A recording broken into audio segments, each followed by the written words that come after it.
बच्चों, आज हम पढ़ेंगे पाठ 3 बुलबुल के बच्चे। बुलबुल के बच्चे यानी कि छोटी सी चिड़िया होती है जो बुलबुल कहलाती है और उसके बच्चे। ये एक कहानी है, ये एक स्टोरी है। तो चलिए मैं पहले आपको एक स्टोरी बुलबुल के बच्चे सुनाती हूँ। एक घना जंगल था। उस जंगल में एक आम का पेड़ था और बहुत सुंदर बगीचा था। उस बगीचे में बहुत सारे पेड़ थे। आम के अलावा अमरूद, संतरा, केले, जामुन सबके पेड़ थे। तो आम का जो पेड़ था उसमें बुलबुल ने अपना एक घोंसला बनाया था। उस घोंसले में बुलबुल ने अपने अंडे दिए थे और बुलबुल का जोड़ा उसी अंडों की रखवाली करता था। उस आम के पेड़ पे रहता था।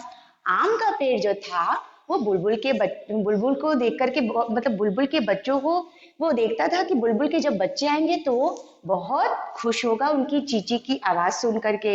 इसलिए वो हमेशा खुश रहता था। आम के पेड़ और भी पत्ते पेड़ पौधे और चिड़िया सारी वो इंतजार में थे कि कब वो अंडा फूटेगा और बच्चे बाहर आ जाएंगे। तो कुछ दिनों के बाद पेड़ उसमें अंडों में से बच्चे चींची करके बाहर निकल के आए। तो इससे आम के पेड़ को बहुत प्रसन्नता हुई, वो बहुत खुश हुआ। उसी के साथ साथ पत्ते भी मुस्कुरा रहे थे आम के पेड़ के और भी चिड़िया चहचहा रही थी खुशी के मारे। तो जब वो बच्चे निकल के बाहर आए तो चींची चींची करके शोर मचा रहे थे और ये शोर सबको बहुत अच्छा लग रहा था। तो बुलबुल का जो जोड़ा भी था वो बहुत ही प्रसन्न हुआ वो अपने बच्चों को देख करके। जब बुलबुल का जोड़ा जब जाता था खाना दाना चुगने के लिए बाहर जाता था तो आम का पेड़ उनकी रखवाली करता था और बाकी सभी पक्षी उस बच्चों की रखवाली करने के लिए उनकी देखरेख करते थे। तो क्या हुआ, एक बार जब बुलबुल का जोड़ा दाना चुगने की तलाश में जा रहा था, लेकिन जब अभी आम का पेड़ जब बुलबुल का जोड़ा दाना चुगने के लिए दाना ले आने के लिए जाता था और जब वो लेकर के वापस दाना लेकर के आते थे तो वो अपने बच्चों के मुंह में डालते थे। तब तक बच्चे तो शोर मचा रखा था उन्होंने चींची चींची चिक चिची करके, और बुलबुल के जो बच्चे थे वो मुंह खोले हुए रखते थे। तो फिर जो बुलबुल थी वो उनके मुंह में चुग्गा डाल देती थी। चुग्गा का मतलब जो भोजन वो ले आती थी, छोटा सा दाना ले आती थी खाने के लिए, तो वो उसके मुंह में डालती थी। तब वो शांत हो जाते थे और खुशी खुशी अपना सो जाते थे, उसी घोंसले में रहते थे। एक बार के बाद जब वो बच्चे धीरे धीरे करके थोड़ा बड़े होने लगे, मतलब उनके पंख निकल आए, तो एक बार जब बुलबुल का जोड़ा नहीं था तो वो बच्चे पेड़ की जो डालियां थी उस पे निकल के चलने लग जाते थे, क्योंकि उनके थोड़े थोड़े बड़े होने लगे थे, थोड़े थोड़े पंख आने लगे थे, लेकिन वो चलने फिरने लगे थे। तो उसके बाद क्या हुआ कि एक बार बुलबुल का जोड़ा दाना चुगने के लिए बाहर कहीं उड़कर आकाश में गया था दूसरी जगह। तो जो बुलबुल के जो बच्चा था उसमें से एक निकल करके, शाम का समय था, उसमें वो उड़ करके पंख फड़फड़ा करके उड़ गया। उसी तरह उसको देखा देखी उसके पीछे भी और भी बुलबुल के बच्चे पंख फड़फड़ा करके उड़ने लगे और वो तीनों उड़ के वहां से चले गए। आम का पेड़ तो बहुत दुखी हुआ कि ये बच्चे कहाँ चले गए। बाकी सभी पक्षियां जो उस पेड़ पे थी, चिड़ियाएं थी, वो बहुत दुखी हो गए कि आखिर वो बच्चे कहाँ गए। तो शाम का समय था, जब बुलबुल का जो जोड़ा था वो जब वापस आया दाना चुगने के बाद, तो बच्चों को अपने घोंसले में ना पा करके बहुत दुखी हुए। वे परेशान हो गए कि वो कहाँ चले गए बच्चे। तो आंधी, शाम का समय था और आंधी आने लगी थी। आंधी यानी कि बहुत तेज की हवा चलने लगी और जब पूरा शाम बीत गया, सुबह हो गई थी, सूरज की लालिमा आ गई यानी कि सूरज उग गई, तो बच्चों की दूसरे कहीं पास में ही पेड़ था, उसमें आवाज सुनाई दी बच्चों की जो ची ची ची कर रहे थे उस पेड़ पर बैठ करके चुपचाप। वो अपने माता पिता को देखकर बहुत खुश हुए। जब वो उनके माता पिता ने उनकी आवाज सुनी, यानी बुलबुल के जोड़े ने आवाज सुनी, तो वो अपने बच्चों के पास गए। तो वे बहुत खुश हुए क्योंकि उनके मम्मी पापा उनको मिल गए। इसलिए फिर उसके बाद वो उनको लेकर के अपने घोंसले में ले आए और उसके बाद से बुलबुल के बच्चों ने सोचा कि हम कभी भी बिना अपने मम्मी पापा के बिना कभी नहीं कहीं जाएंगे। तो इसी तरह से बच्चों, आपको भी कभी भी अपने मम्मी पापा से बिना पूछे कोई काम नहीं करना चाहिए और कहीं भी नहीं जाना चाहिए जब तक कि वो ना कहे। इसलिए ये कहानी से यही शिक्षा मिलती है कि हमें हमेशा अपने बड़ों की बात माननी चाहिए और बड़ों के आज्ञा के बिना कहीं भी बाहर, कहीं भी इधर उधर नहीं जाना चाहिए बिना बताए। तो ये था बुलबुल के बच्चे की कहानी। ये स्टोरी आप घर पे अच्छे से रीडिंग करो, पढ़ो। आपको बहुत मजा आएगा पढ़ने में, क्योंकि बुलबुल के जो छोटे छोटे जो बच्चे होते हैं वो तो सबको प्यारे लगते हैं। और उसी तरह ये जो स्टोरी है वो हमें ये सीख भी देती है कि हमें अपने माँ बाप को छोड़ के, माँ बाप के बिना परमिशन के कहीं नहीं निकलना चाहिए। ठीक है, तो चलिए हम इस पाठ से संबंधित कुछ प्रश्नोत्तरों को हल करते हैं जो कि बुलबुल के बच्चे पाठ से है। देखिए, पहला है उपयुक्त शब्द चुनकर रिक्त स्थान भरो। यानी कि हमारे पास दो यहाँ पर शब्द लिखे हुए हैं, उन दोनों शब्दों में एक शब्द राइट है, उसको हम यहाँ से उठा करके बीच में भरेंगे। रिक्त स्थान बोलते हैं, यानी फिल इन द ब्लैंक्स। चलिए, पहला नंबर है अंडों के छोटे छोटे डैश बाहर निकले। कितने बच्चे बाहर निकले? यहाँ पे बच्चे भी रहेगा। अंडों के कितने बच्चे अंडों से टूट के बाहर निकले थे? 2 या 3? तो 3। यस, 3 बच्चे थे अंडों के से जो बाहर निकल के आए। 3। तो पे बड़ी की मात्रा और 9। अगला है बुलबुल का जोड़ा बच्चों को देखकर डैश हुआ। क्या हुआ? बच्चों को देखकर दुखी हुआ या प्रसन्न हुआ? बच्चों को देखकर तो प्रसन्न हुआ, क्योंकि कोई भी किसी भी बच्चे को देख के, चाहे वो चिड़िया का बच्चा हो चाहे अपना बच्चा हो, वो देख करके दुखी तो होगा नहीं, वो प्रसन्न ही होगा। अगला क्वेश्चन है बच्चों की आवाजें सुनकर पत्ते भी क्या कर रहे थे? रो रहे थे या मुस्कुरा रहे थे? तो बच्चे की आवाजें सुनकर पत्ते भी मुस्कुरा रहे थे। पत्ते जो है ना, वो बच्चे जो बुलबुल के उनके पेड़ों पे थे, वो से पत्ते भी बहुत मुस्कुरा रहे थे। अगला है चिड़िया डाली डाली क्या डैश फिर रही थी। चिड़िया जो वहां पर आसपास चिड़ियाएं थी, वो डाली डाली बहुत खुश होकर के क्या करती फिर रही थी? डरती फिर रही थी या चहकती फिर रही थी? चहकना मतलब कि बहुत खुश होकर के एक डाल से दूसरे डाल पे जाना, तो चहकती। यहाँ पर मुस्कुराना, यहाँ प्रसन्न होना, यहाँ चहकना, यानी खुशी के मारे वो एक डाल से दूसरे डाल पे चहकती चहकती फिर रही थी। अगला है चुग्गा पाकर बच्चे डैश हो जाते। चुग्गा पाकर बच्चे क्या हो जाते? प्रसन्न या शांत? तो शांत, क्योंकि बहुत ची करके बहुत परेशान हो जाते थे। जब तक उसकी माँ मतलब कि बुलबुल उसके मुंह में चुग्गा नहीं डालती थी, दाना नहीं डालती थी, तब तक वो शांत नहीं होते थे, तब तक चिल्लाते रहती थी ची करके। तो जब बुलबुल की माँ जब चुग्गा देती थी बच्चों को, तो चुग्गा पा करके बच्चे शांत हो जाते थे। अगला क्वेश्चन आ रहा है सही विकल्प के आगे राइट का चिन्ह यानी सही का चिन्ह और गलत के आगे क्रॉस यानी कि रॉन्ग का चिन्ह लगाओ। तो पहला क्वेश्चन है आम के पेड़ पर बुलबुल का घोंसला था। तो चलिए बताइए, आम के पेड़ पर बुलबुल का घोंसला था या नहीं? यस, तो राइट है, यानी कि था। अगला क्वेश्चन है बुलबुल के घोंसले में कौवे के अंडे थे? जी नहीं, क्योंकि बुलबुल के घोंसले में तो बुलबुल के अंडे होंगे, तो ये रॉन्ग है, यानी कि क्रॉस कर देते इस तरह से। अगला क्वेश्चन है आम का पेड़ घने जंगल में था, राइट या रॉन्ग? आम का पेड़ तो एक बगीचे में था, तो ये भी रॉन्ग हुआ।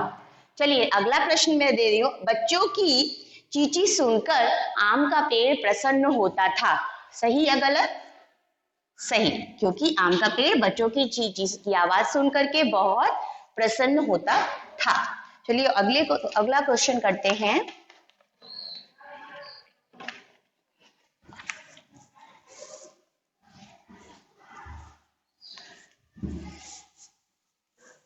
इसी पाठ से संबंधित और भी प्रश्न है जिसको हम हल करेंगे, सॉल्व करेंगे।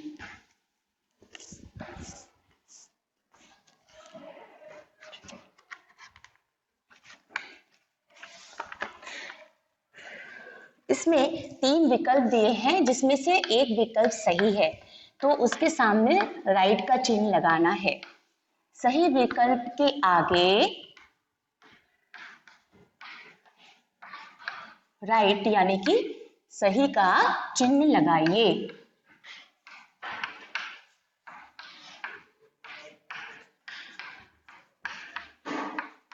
चलिए देखते हैं कौन कौन से प्रश्न हैं। ये हमारा ग वाला था, हमने क और ख को सॉल्व कर लिया। पहला इसमें का क्वेश्चन है कि बुलबुल की जोड़ी की अनुपस्थिति में बच्चों की देखभाल कौन करता था। बुलबुल के जोड़ों की अनुपस्थिति में, अनुपस्थिति मतलब एब्सेंस, यानी कि वो जब नहीं होते थे तो उनकी देखभाल कौन करता था।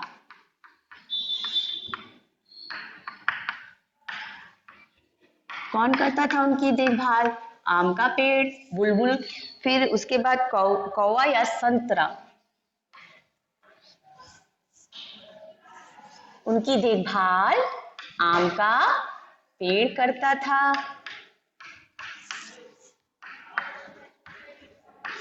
उनकी देखभाल कौन करता था? तो उसके ऑप्शन है, जब बुलबुल घोंसले में नहीं होते थे तो उनके बच्चों की देखभाल कौन करता था?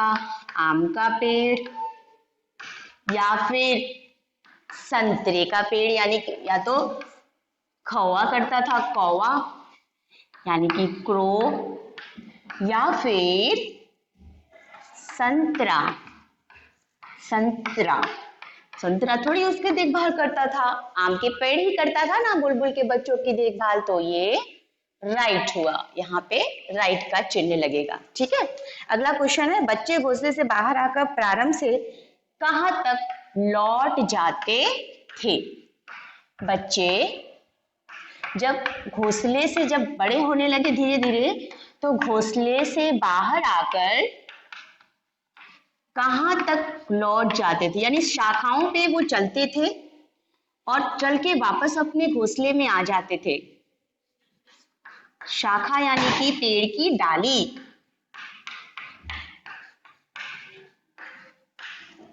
चलिए देखते हैं ऑप्शन क्या क्या है। पेड़ की चोटी तक, शाखा तक, या फिर पहले है ऑप्शन पेड़ की चोटी तक, दूसरा ऑप्शन है शाखा तक यानी शाखा मतलब डालियों तक, या फिर तीसरा ऑप्शन है जड़ तक, जड़ यानी कि पेड़ के एकदम नीचे तक। तो ये तो पॉसिबल नहीं है, तो पेड़ की चोटी तक तो नहीं जा पाएंगे, इतना नहीं चल पाते थे, लेकिन शाखा तक यानी शाखा मतलब पेड़ की डालियों तक वो आम के वो बच्चे टहलने चले जाते थे, फिर वापस आ जाते थे। शाखा तक इज द राइट आंसर। अगला क्वेश्चन है, बच्चे यूं ही पंख फड़फड़ाकर किस समय उड़ गए थे। बच्चे यूं ही पंख फड़फड़ाकर किस समय उड़ गए थे, यानी कि जब बच्चे बड़े हो गए और उड़ने लायक हो गए तो उन्होंने अपना पंख फड़फड़ाना शुरू किया, और वो किस समय उड़ गए थे। तो चलिए देखते हैं, सुबह के समय उड़ गए थे, प्रातः, या फिर दोपहर, प्रातः यानी कि सुबह के समय, फिर दोपहर यानी कि दिन के समय, या फिर सायं यानी कि शाम के समय। तो आएगा आंसर शाम के समय, शाम हो गई थी इसलिए, फिर आंधी भी आ गई थी, इसकी वजह से जब शाम हुई आंधी आ गई तो उस आंधी में वो बेचारे भटक गए थे, इसलिए वो शाम के समय निकले थे, वो बहुत परेशान हो गए थे। बच्चे किस कारण रास्ता भटक गए थे, ये एक और क्वेश्चन आया कि बच्चे किस कारण रास्ता भटक गए थे। किस वजह से जो बच्चे थे बुलबुल के वो रास्ता भटक गए, यानी कि उनको जहां जाना था वहां नहीं जा पाए और अपने दूसरी जगह पहुंच गए थे, अपने घोंसले में नहीं जा करके। तो किस वजह से? तो पहला है आंधी में, आंधी यानी बहुत तेजी से हवा चलती है तो उसको आंधी बोलते हैं, या फिर अंधेरे में, अंधेरा होने की वजह से रास्ता भटक गए थे, या फिर मार्ग भूलने के कारण, यानी मार्ग भूलने पर, यानी रास्ता भूल जाने की वजह से वो भटक गए थे। तो राइट आंसर कौन सा होगा? कौन से समय में वो भूल गए थे, मतलब रास्ता भटक गए थे? वो आंधी में, आंधी के कारण रास्ता भटक गए थे। तो आंधी इज द राइट आंसर। तो चलिए हम इसको दोहरा लेते हैं। सही विकल्प के आगे सही का चिन्ह लगाइए। पहला क्वेश्चन था, बुलबुल के जोड़ों की अनुपस्थिति में उनकी देखभाल कौन करता था? कौन करता था? आम का पेड़, कौवा या संतरा? तो कौन करता था? वो आम का पेड़ करता था। अगला क्वेश्चन, बच्चे घोंसले से बाहर कहां तक लौट जाते थे? जब बच्चे घोंसले में आते थे तो वहां से वो वापस आते थे तो कहां तक लौट आते थे? तो वो आते थे पेड़ की चोटी तक, नहीं शाखा तक। शाखा यानी कि डालियों तक ही जाते थे, वापस आ जाते थे। बच्चे यूं ही पंख फड़फड़ाकर किस समय उड़ गए थे? तो बच्चे प्रातः में यानी सुबह में उड़ गए थे ऐसे ही, दोपहर में या शाम को? तो शाम को ऐसे ही पंख फड़फड़ा करके और खूब दूर तक हवा में उड़ गए थे। बच्चे किस कारण रास्ता भटक गए थे? कौन सी वजह थी जिसकी वजह से वो रास्ता भटक गए? तो आंधी में, अंधेरे में, या मार्ग भूलने पर? तो आंसर है आंधी में। आंधी के कारण बच्चे रास्ता भटक गए थे। तो चलिए अगले कुछ प्रश्नों को हम हल करते हैं जो कि इसी पाठ से संबंधित है। बुलबुल के बच्चों से संबंधित पाठ से हम और भी प्रश्नों को सॉल्व करेंगे। चलिए अगले और भी टॉपिक है, जैसे कि प्रश्नों के उत्तर आ रहा है। निम्नलिखित प्रश्नों के उत्तर दो। निम्नलिखित प्रश्नों के उत्तर दो, यानी कि क्वेश्चंस हैं उनके हमें आंसर्स देने हैं।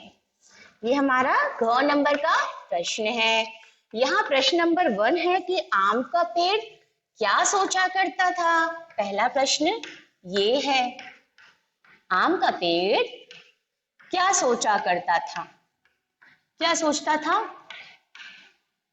कि कब बुलबुल के बच्चे निकलेंगे और हम अंडों में से वो बच्चे निकल आएंगे, वो यही सोचा रहता था।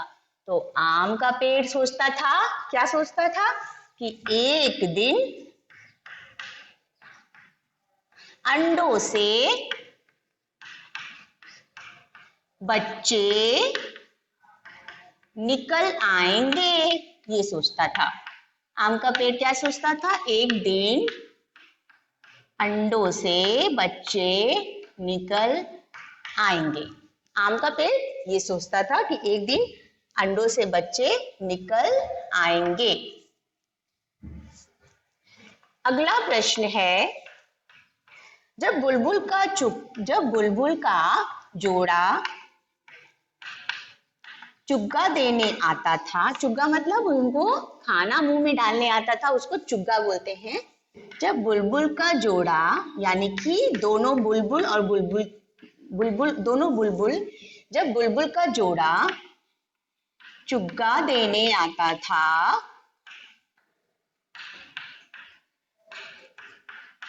तो बच्चे क्या करते थे? तो बच्चे मुंह खोल लेते थे ना, तो उसकी मम्मी उसके मुंह में चुग्गा डाल देती थी। तो बच्चे क्या करते? जब बुलबुल का जोड़ा चुग्गा देने आता तो बच्चे क्या करते? तो बच्चे अपना चींची का शोर मचाकर, क्या होगा? बच्चे चींची का शोर मचा करके अपना मुंह खोल करके चुग्गा उसमें खा लेते थे। अपनी चोंच खोल देते थे।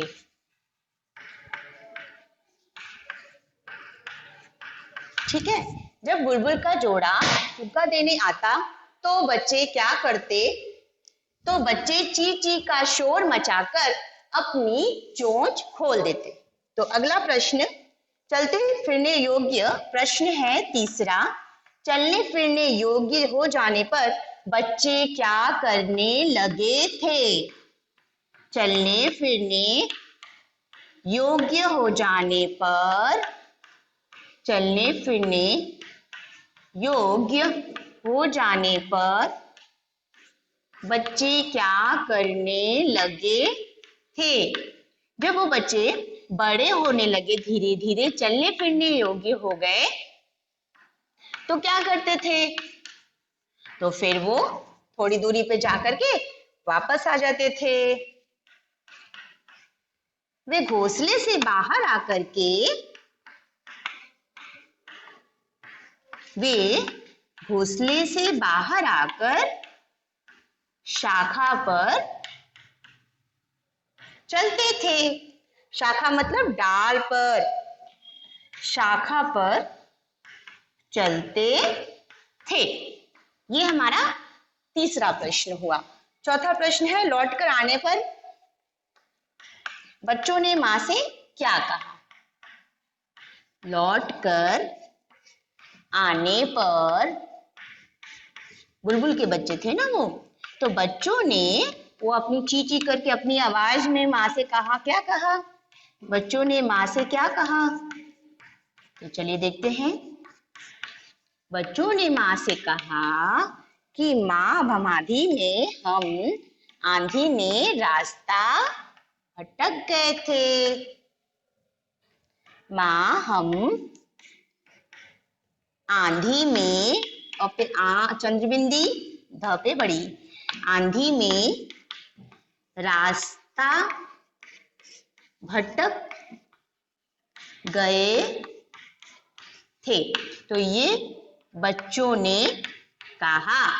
बाद में इसको लिखते, इसको इन्वर्टेड कॉमा में क्लोज कर दिया मैंने, और बाद में ये सेंटेंस लिखा कि किसने बोला था?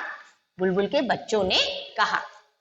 पहला क्वेश्चन था, आम का पेड़ क्या सोचा करता था? तो आंसर है, एक दिन अंडों से बच्चे निकल आएंगे, ऐसा सोचा करता था। जब बुलबुल का जोड़ा चुग्गा देने आता था तो बच्चे क्या करते थे? तो बच्चे ची का शोर मचाकर अपनी चोंच खोल देते थे। चलने फिरने योग्य हो जाने पर बच्चे क्या करने लगे? वे घोंसले से बाहर शाखा पर चलते थे, यानी अपने घोंसले से निकलते थे और वहीं पेड़ की शाखा पे थोड़ी देर चल करके वापस आ जाते थे। लौट कर आने पर बच्चों ने मां से क्या कहा? बच्चों ने मां से कहा कि मां, हम आंधी में रास्ता भटक गए थे। तो ये था प्रश्नों के उत्तर बुलबुल के बच्चों के चैप्टर से। अब हम अगले प्रश्न करेंगे, जो कि है, क्या है यार, चलिए देखते हैं कौन से प्रश्न हैं। हाँ, विपरीत अर्थ वाले शब्द हैं, यानी कि विलोम शब्द बोलते हैं। विपरीत मतलब उल्टा, विलोम मतलब उल्टा, उल्टे अर्थ के वाले शब्द। अच्छा, तो चलिए देखते हैं। परस्पर विपरीत अर्थ वाले शब्दों का सुमेल कीजिए। परस्पर विपरीत अर्थ वाले शब्दों का सुमेल मतलब कि मिलाने को, सुमेल कीजिए, सही से मिलाइए।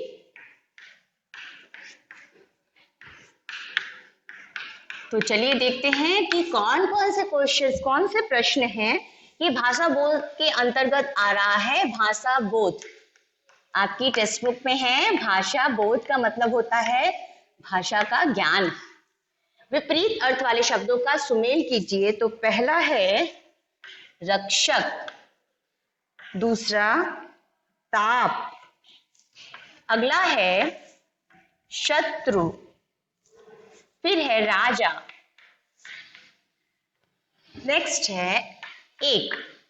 इसका हमें उल्टा यानी कि अपोजिट करना है, विपरीत अर्थ वाले शब्द लिखने हैं, उसको मिलाना है।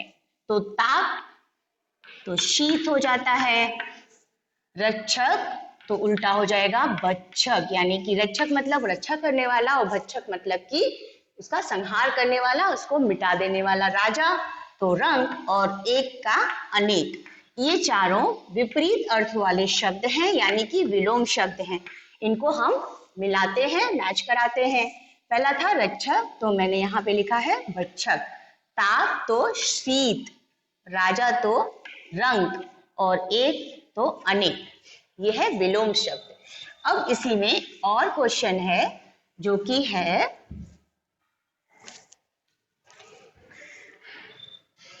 एक शब्द के अनेक शब्द में एक अनेक शब्दों का एक शब्द भी बोलते हैं इसको। चलिए देखते हैं कौन सा। लिखने वाला, इसी का ख नंबर का क्वेश्चन है। उसका पहला नंबर लिखने वाला, उसको क्या बोलते हैं। फिर दान देने वाला,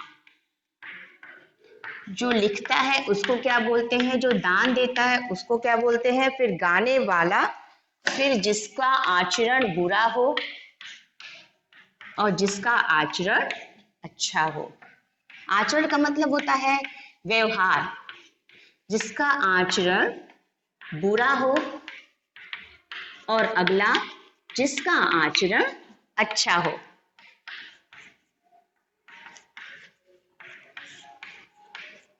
तो चलिए देखते हैं इसमें कौन से शब्द लिखे जाएंगे।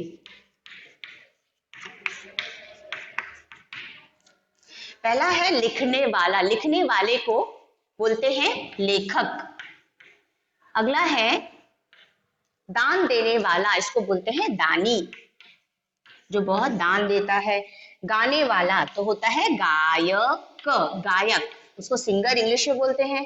जिसका आचरण बुरा हो उसको दुराचारी बोलते हैं, दुराचारी। और जिसका आचरण अच्छा उसको सदाचारी। तो ये अनेक शब्दों का एक शब्द, यानी कि ये बहुत सारे सेंटेंस जैसे लिख है उसका एक ही मीनिंग में बोल देते, एक ही अर्थ होता है, वो हमने कंप्लीट किया। जैसे लिखने वाला लेखक, दान देने वाला दानी, फिर गाने वाला गायक, जिसका आचरण बुरा हो वो दुराचारी और जिसका आचरण अच्छा हो वो सदाचारी। तो अगला आपको करना है जिसमें आओ सीखे लिखा हुआ है, इसमें बिंदुओं को मिलाकर के उनके कच्चा और पक्के दो तरह के फ्रूट हैं, उनको आपको कलर करना है। इसके बाद है वार्तालाप है, जो कि दो लोगों के बीच में है, एक सोनू है और एक उसकी माँ है। तो पहला सोनू बोलता है कि मम्मी जल्दी खाना दो, भूख लगी है। ये वार्तालाप का मतलब होता है बातचीत करना। तो ये दो माँ और बच्चे के बीच की वार्तालाप है, बातचीत है। तो सोनू क्या कहता है कि मम्मी जल्दी खाना दो, भूख लगी है। फिर उसकी माँ बोलती है कि पहले हाथ मुंह धो लो। आप खाना खाने के पहले हाथ मुंह साफ करते हो ना, तो सबसे पहले क्या करना होता है, अपने हाथों को अच्छे से धुल लेना होता है। हाथ मुंह धो लो। फिर सोनू बोलता है कि अच्छा ठीक है, मैं अभी आता हूं। ये जो वार्तालाप है ये आप किसी भी तरह से लिख सकते हैं, अपनी शब्दों में लिख सकते हैं, अपने वाक्यों में, क्योंकि इसमें फिल इन द ब्लैंक्स है। ये अपने से भी अपनी लैंग्वेज में लिखा जा सकता है। अच्छा ठीक है, अभी आता हूं। और फिर अगला है माँ बोलती हैं कि आओ मैं खाना निकालती हूँ। उनकी सोनू की माँ बोल रही है आओ मैं खाना निकालती हूँ। इस चैप्टर से ये रिलेटेड नहीं है, ये भाषा बोध में है। यानी भाषा बोध का मतलब वार्तालाप, जो बातें हो रही है आपस में एक माँ और बच्चे की, उसके बारे में लिखा है। ये आप अपनी शब्दों में भी लिख सकते हैं। माँ आज मैंने खूब खेला। ये कौन बोल रहा है? सोनू। माँ आज मैंने खूब खेला, तो उनकी माँ क्या बोल रही हैं कि ज्यादा खेलने से स्वास्थ्य खराब हो सकता है। बस, तो ये था माँ और बच्चे के बीच की बातचीत। मतलब आपस में ये जो बात कर रहे हैं उनके बारे में क्या था। चलिए, तो ये ऐसे आप अपने शब्दों में भी लिख सकते हैं। ये आपके भाषा बोध वाले जगह पर लिखा हुआ। आप अपने शब्दों में इसको लिख सकते हैं। तो ये था आपका पार्ट 3 बुलबुल के बच्चे। आप अच्छे से रीड करना, ये स्टोरी बहुत अच्छी स्टोरी है, और उनके प्रश्नों को हल करना।